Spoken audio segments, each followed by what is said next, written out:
Vendor Ops, leveling up your vendor management.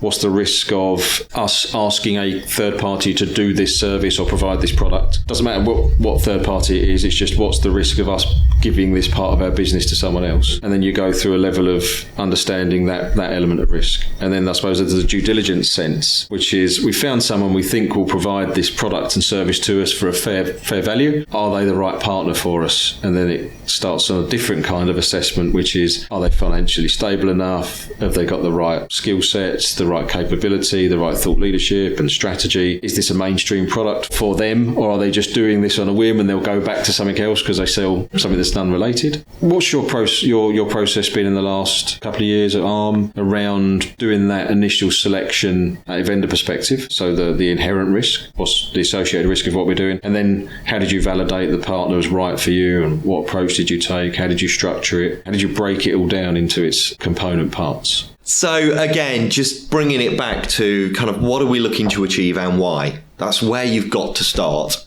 Obviously, there's a whole bunch of kind of financials and due diligences that you mentioned that you need to do behind it. But I think it's about, if you can understand what you're looking to achieve, there might be plenty of options available to you. And, within any business, you'll always have individuals that already know what that answer is or think that they do. Or it might just be a complete gaping chasm, right? So you've got to start off with somewhere of understanding what are the options available to us to meet that need. Then you're down to kind of what fits that need in the most eloquent way. Then you'll find yourself in a position of the Rolls-Royce versions and the lesser known versions, right? Affordability, I suppose. Based on affordability. And, and that changes from every business's perspective due to a whole bunch of external influencing factors, some of which you may or may not be able to control. But then it does come down to things that you mentioned, like financial stability,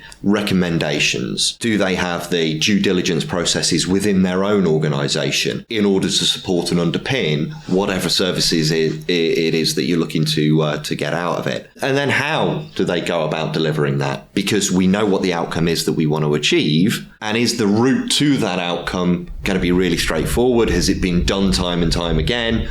Yeah, tried and tested path, let's go down that route. Or is this brand new? Are we really out there at the frontier trying to do it for a first time?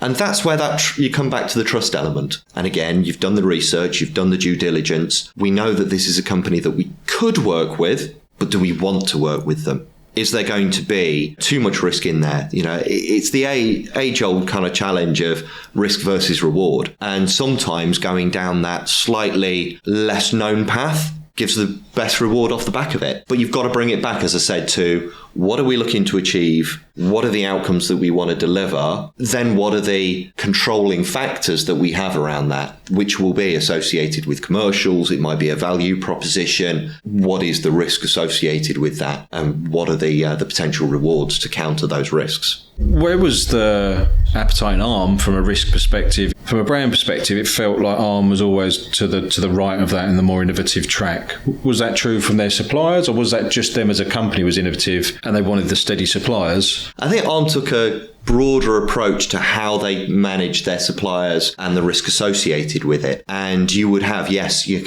niche players, but also the big players in the same market. And by having bets placed across the table rather than into everything on red, I think they had a nice little balance there where you can diversify across your supply base. But that in itself has a challenge, right? The more suppliers that you've got in your supply base, the more you've got to manage, the more risk that comes from that. And so it's about finding that right balance.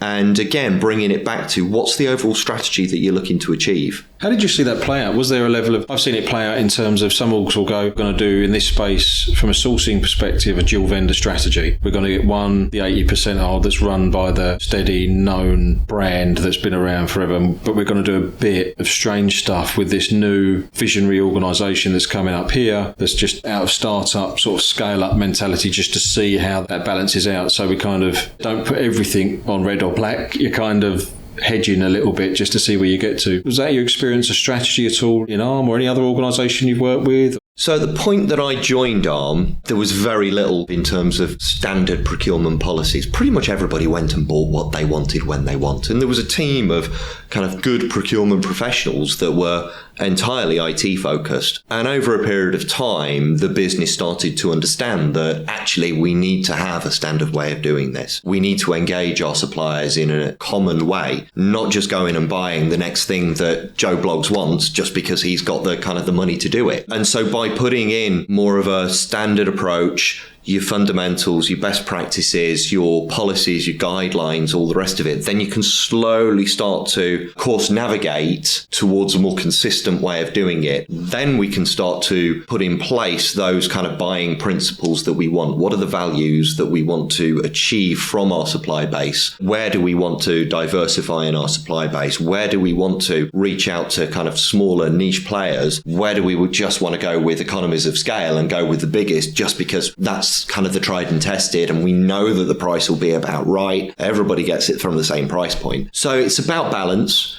It's about trying to put the bits of your outsourced capability into good hands where you need to, where you know that actually those economies of scale are going to help you out, but also bringing in those niche players that can add that spark, that innovation, hey, why haven't you thought about doing it this way? And that's what drives a company like ARM to be more innovative. We're only as good as the suppliers that we choose to work with, in my humble view. To keep up with the latest vendor ops news, subscribe here and follow us on LinkedIn and Twitter. Links in the description below.